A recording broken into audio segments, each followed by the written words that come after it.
रमज़ान रहमतों का महीना है और हर मुसलमान की ये ख्वाहिश होती है कि वो रोज़ा रखे। लेकिन जिन अफराद को सांस के मसाइल हैं जैसे दमा, ब्रोंकाइटिस या एलर्जी वगैरह, उनके दिमाग में ये क्वेश्चन आता है कि क्या वो रोज़ा रख सकते हैं या नहीं, और रोज़ा उनकी सेहत पर क्या असर डालेगा। तिब्बी माहिरीन के मुताबिक अगर किसी मरीज़ का दमा या सांस का मसला कंट्रोल में हो तो अक्सर वो रोज़ा रख सकते हैं, लेकिन इसके लिए मुनासिब मनसूबाबंदी और डॉक्टर की रहनुमाई बहुत ज़रूरी होती है। रमज़ान में हमारी रूटीन चेंज हो जाती है, खाने, नींद और अद्वियात के औकात भी बदल जाते हैं जो सांस की बीमारियों को मुतासर कर सकते हैं। इसलिए ज़रूरी है कि मरीज़ अपनी अद्वियात का शेड्यूल डॉक्टर से मशवरा करके एडजस्ट करें। कुछ लोग इन्हेलर इस्तेमाल करते हैं और इनमें ये कन्फ्यूजन होती है कि क्या इन्हेलर के इस्तेमाल से रोज़ा टूट जाता है। इसी हवाले से आज हम बात करेंगे। मेरे साथ मौजूद हैं प्रोफेसर डॉक्टर इरफान मलिक। अस्सलाम वालेकुम, कैसे हैं आप? अच्छा डॉक्टर इरफान, सबसे पहले तो ये बताएं कि रमज़ान चल रहा है तो जिन लोगों को सांस के मसाइल हैं उनके लिए कितना चैलेंजिंग हो सकता है? देखिए, सांस के बिस्मिल्लाह में तो सांस के मसाइल बहुत ज़्यादा हो सकते हैं। अगर स्पेसिफिकली हम 2-4 जो मेन कॉमन डिजीज़ हैं उनके बारे में बात करें, like if you ask me कि एस्थमा के पेशेंट के लिए, दमे के पेशेंट के लिए क्या प्रॉब्लमेटिक हो सकते हैं, तो क्योंकि उनको एस्थमा जो है वो एक रेगुलर मेडिसिन वाली बीमारी है, तो उनको मेडिसिन की टाइमिंग का थोड़ा सा एक इशू होता है कि हमें वो किस वक्त लेना है।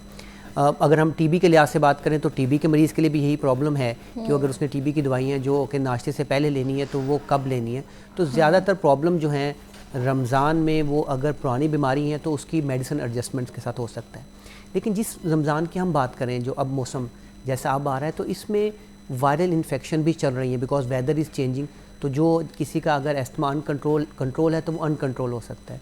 तो ये चीज़ें ज़्यादा हैं जो प्रॉब्लमेटिक कर सकती हैं। एंड मोस्ट इंपॉर्टेंटली क्योंकि रमज़ान में पानी का भी इस्तेमाल कम किया जाता है, तो पानी से कम इस्तेमाल करने की वजह से जो हमारी सिक्रीशंस हैं, जो एस्थमेटिक मरीज़ हैं, वो थोड़ी ठीक हो जाती हैं और उनमें इन्फेक्शन की प्रोबेबिलिटी बढ़ जाती है। आप एंड अबव जब अफ्तारी की जाती है तो जो कोल्ड ड्रिंक्स होते हैं, इस तरह की जो चीज़ें होती हैं, वो एस्थमा के मरीज़ को स्पेसिफिकली ट्रिगर कर सकती हैं। अच्छा। तो ये जो प्रॉब्लम्स हैं ये यूजुअली हमारे इफ्तार में ये चीज़ें बहुत ज़्यादा इस्तेमाल जी बिल्कुल। होती हैं। इफ्तार तो हम ऐसे करते हैं जैसे पता नहीं हमारा आखिरी इफ्तार हो, जब भी हम कर रहे होते हैं तो वो हम बेतहाशा चीज़ें उसमें ऐसी खाते हैं जिनकी हमारी रिक्वायरमेंट नहीं होती, सिर्फ हमारी क्योंकि नीयत ऐसी होती है कि वो हमें सब चीज़ें चाहिए, अदरवाइज़ वो रिक्वायर्ड नहीं है फॉर इफ्तार। अच्छा डॉक्टर साहब, ये बताएं कि कौन से ऐसे सांस के मरीज़ हैं जिनको रोज़ा रखने से आप मना करते हैं, कि आप कहते हैं अवॉइड करें वो रोज़ा रखना? देखिए, टू बी ऑनेस्ट, टिल आप ऑक्सीजन डिपेंडेंट ना हो जाएं, यानी आप ऑक्सीजन पे नहीं आ गए, या आप को सांस के लिए दवाइयों को बार बार लेना ना पड़ रहा हो।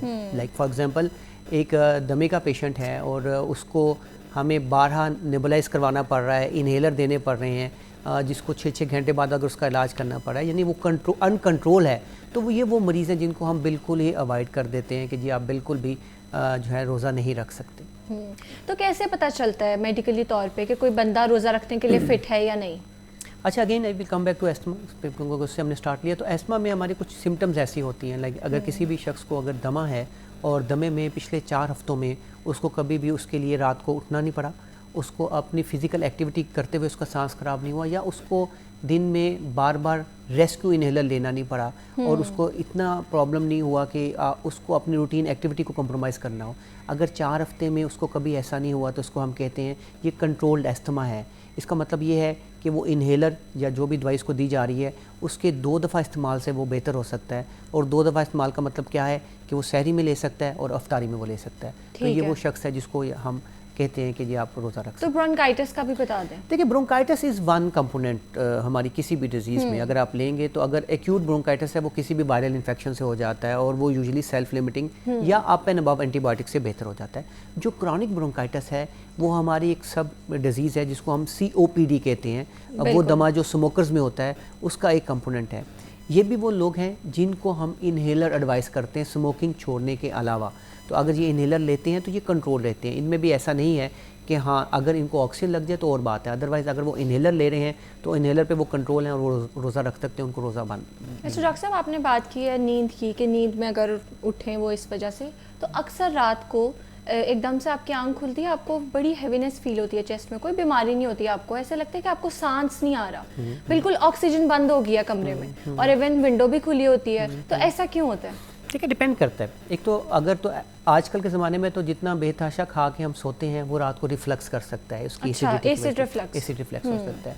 लेकिन अगर एक पेशेंट है जिसको शुगर है ब्लड प्रेशर है और ये मसला उसको रात को लेटे हुए होता है तो उसको दिल का मसला भी हो सकता है। लेकिन अगर कोई ऐसा शख्स है जिसको अस्थमा था, लाइक खांसी, सांस में सीटों की आवाज़ का आना या सांस में तंगी जो कि सिर्फ नाइट पे होती है, किसी मौसम में होती है, तो ये अस्थमा की अलामत भी हो सकती है। तो ये बहुत वैरायटी ऑफ थिंग्स हैं जिनको हमने देखना होता है। बाज़ों का केरा गले में गिरना जो नाक से बैक में गिरा होता है वो भी रात को उठाने की वजह बन सकता है। तो मल्टीपल वजूहत इसकी हो सकती है। तो ऐसे लोग जो हैं जिनको एज़मा है या ब्रोंकाइटिस या मुख्तलिफ मसाइल हैं सांस के, वो सहरी और इफ्तारी में क्या चीज़ है जो बिल्कुल अवॉइड करें? कोल्ड ड्रिंक्स एंड कोल्ड, जो मशरूबात डिफरेंट हैं इनको अवॉइड करना चाहिए। ठीक है। सिट्रस खटास किसी चीज़ में है उसको कोशिश करें कि वो ना इस्तेमाल करें। और बाकी कोई ऐसी स्पेसिफिक चीज़ नहीं है जिससे वो परहेज़ करें। और खाने में खाना बैलेंस डाइट लें, कोई प्रॉब्लम नहीं।